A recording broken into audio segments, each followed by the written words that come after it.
wil net graag vanoggend die geleentheid gebruik. Ons weet almal hoe groot en goed is God, maar hy was vir my verskriklik goed geweest.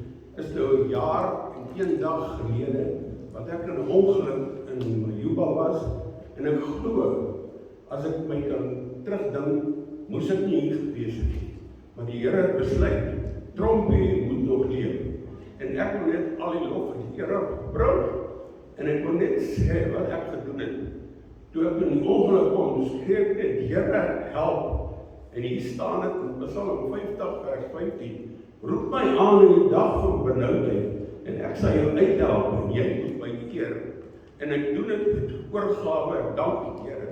En in Jesaja 41 vers 10, wees nie bevrees nie, want ek is jou God. Ek versterk jou ook, help jou ook, ondersteun jou ook, en red in die regterhand. En dan wil ek nog iets aanhaal in Romeine 8 vers 31. As God vir jou is, wie kan teen jou wees? So ek wil net sê, dankie Here, vir alles wat U vir my gedoen het. 'n jaar en 1 dag vandag, ek verjaar nou 2 keer. Ek verjaar gister en ek verjaar Februarie maand. Al die lof en eer aan God. Ek dank U.